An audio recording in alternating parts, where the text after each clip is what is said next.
leadership has rarely been harder. We have two gigantic trends sweeping through the landscape: artificial intelligence and the complete tearing up of the traditional trading relationships. The volatile business climate is causing many chief executives to head for the exit, and others are finding ways to stay at the top.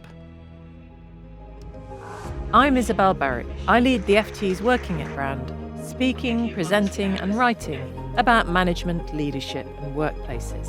In this series, I'll explore some of the most pressing issues around the future of work and talk to senior leaders about how they are making work better. It's just a desire to kind of do more faster. For everyone.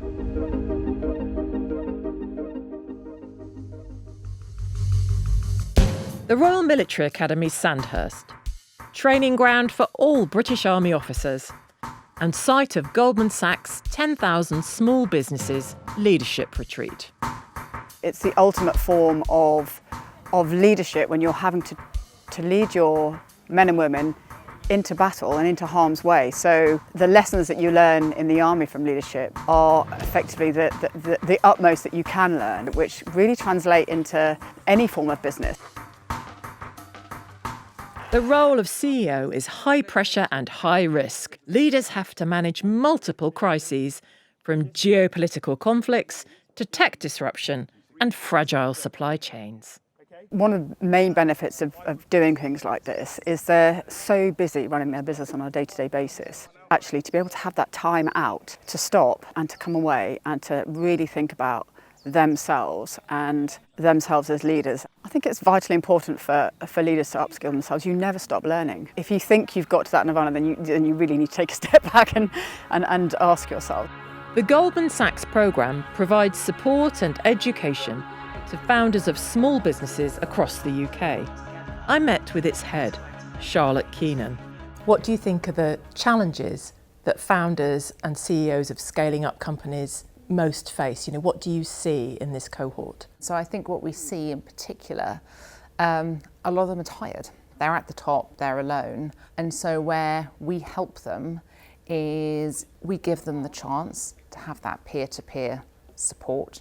So really the single most important thing that might help keep a leader at the top is this strong network. I think network is absolutely invaluable. But I would also say, being focused on, and for that individual, understanding how they can thrive as a leader, right? Understanding their own coping techniques, understanding how they can bring them their best selves as a leader to their business. Is it too simplistic to ask you if there are common traits you see in successful small business leaders? Yeah, I think it is. I think there are a multitude of different styles of leadership. So I think successful leadership is about understanding how you lead and understanding with your team around you how you can best deploy that. So it's self-awareness at the core of it. I would agree with that. Shareholders and boards are becoming increasingly impatient for results, and CEOs are being scrutinised, often resulting in calls for underperformers to go. In 2024, a record number of outgoing leaders stepped down within 3 years of taking up the post. When I think of the really long-serving CEOs, the ones who are seen not just as sort of hanging on, but who are really still leading effectively into their second decade, they tend to be people who really, really know their industry. They are not people who are jumping from industry to industry. They actually understand the business they're in. I think they also have a kind of confidence where they are willing to not be in charge of absolutely everything all the time, but also know when they need to step in and when they can step out. I think the other thing about it is they tend not to be screamers. People who are angry and get stressed out and express it that way, A, it's tiring for them, but B, it's very tiring for everyone around them. And the organization gets tired of the CEO, whether the CEO is tired or not. CEOs are paid millions to lead their organisations through this uncertainty, which makes them highly visible figureheads, but also targets. The pressure to match the perks with similarly stellar performance has caused many CEOs to leave prematurely. I went to visit leadership consultants Russell Reynolds, which tracks global CEO turnover rates, to meet with their own CEO, Konstantin Alexandrakis. What do you think are the qualities that can keep a leader at the top for longer? Agility and the ability to adapt to wildly changing circumstances is one of the most important qualities at this time. Also, we're seeing a transition continuing from the leader who is the kind of the head of what the organization is trying to achieve versus one who can galvanize a team, build a transformational team that is guiding the firm as a group rather than as an individual at the top of that. And why would anyone want to be a CEO apart from the pay? It is the most amazing job in the world, Isabel. Just to imagine being in a role where you have to bring together people, all different kinds of people, and inspire them. But I suppose what I'm saying is that there are a lot more people who don't want to go into management or leadership. We're seeing these surveys saying that more people want to be a team member, not a manager, even though that will help them move up the ladder. What can we do to encourage more people into leadership? Sometimes organizations aren't as good as they could be at cultivating the skills of those leaders, but the reality is that leadership is not easy. I always heard this term that being a CEO is a lonely job, and I always thought of it as a bit of a cliche until I got into this role and realized it actually is true. And as the environment becomes more complex, there's more pressure that falls onto that CEO and creates even more silos and isolation for him or her. A good CEO ought to have doubts about what they're doing because this is a hard time and the decisions are not easy to make. And so finding some way to express those doubts and work them through is really important. Because I think someone who's not having any doubts in an environment this complicated is probably actually not a good leader. So I think the important thing is for them to have someone to talk to where it won't come back to the rest of the company. Stress and burnout rates among leaders are thought to be increasing.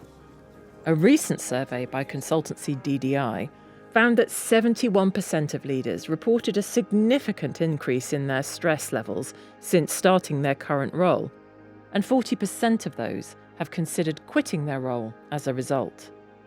Many senior leaders are thinking carefully about how their mental and physical health affects their professional success, and that has given rise to some high-end, very discreet retreats. I went to Mistras in Greece to visit the Euphoria retreat, a place where leaders go to reset. What happens when the stressed leaders arrive in this beautiful place? The first 2 or 3 days, they are a little bit stressed. Yes. So they have the personality, the CEO personality. But as the time goes on, we say, okay, that's the euphoria effect. Third day on, they start smiling, they have a glow in their face.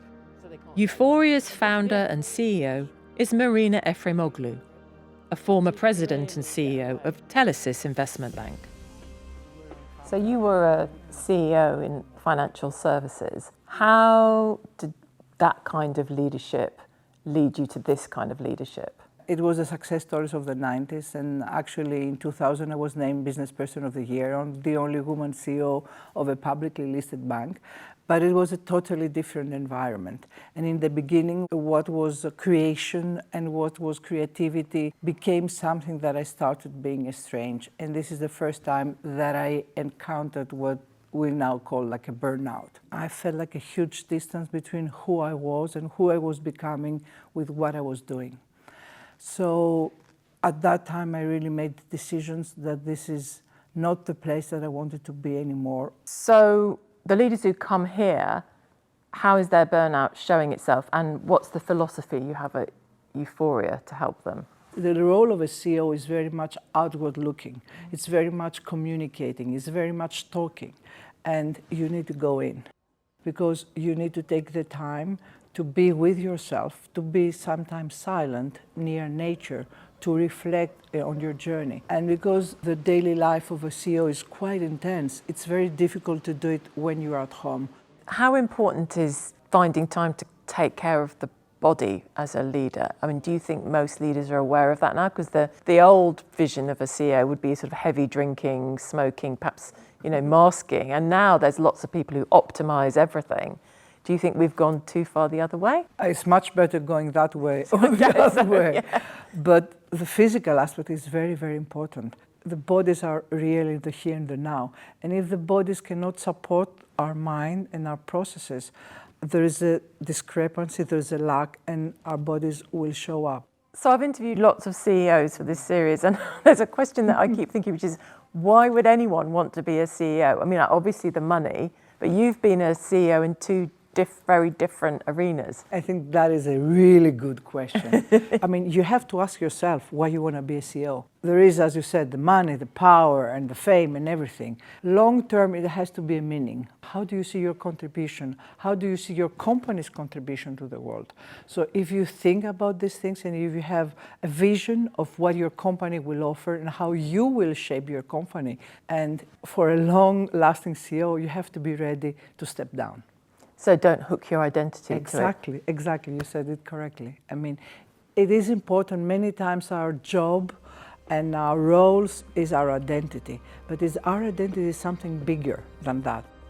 In recent years, we've seen a few current and former CEOs speak out about the mental toll of leadership, but in the main, these problems are kept private. There's a whole industry of specialist coaches, therapists, and increasingly AI-powered coach bots who work with leaders and give them a confidential outlet.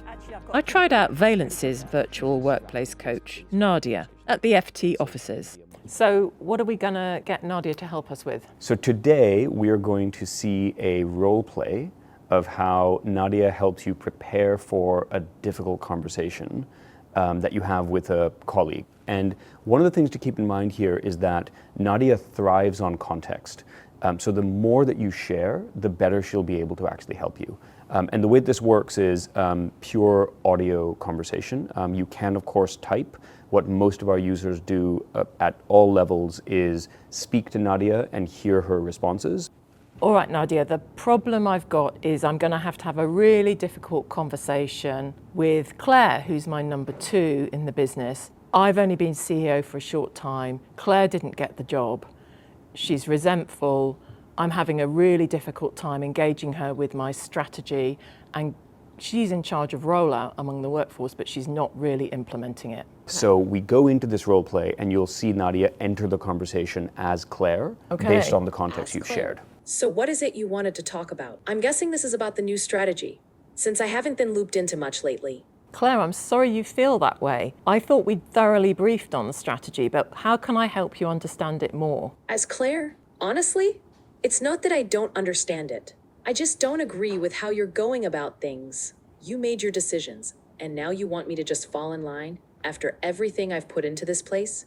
It feels like my voice doesn't matter anymore.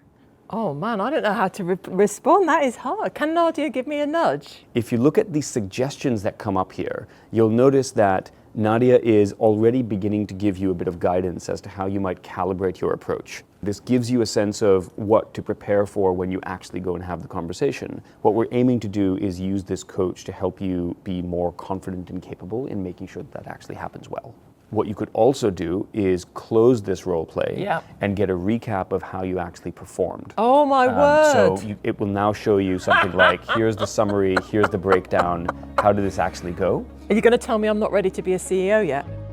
As well as aiding CEOs, AI-powered virtual coaches like Nadia have the potential to help staff at all levels, which in turn will take some management pressure off the leaders at the top. I met with Valence's founder and CEO, Parker Mitchell.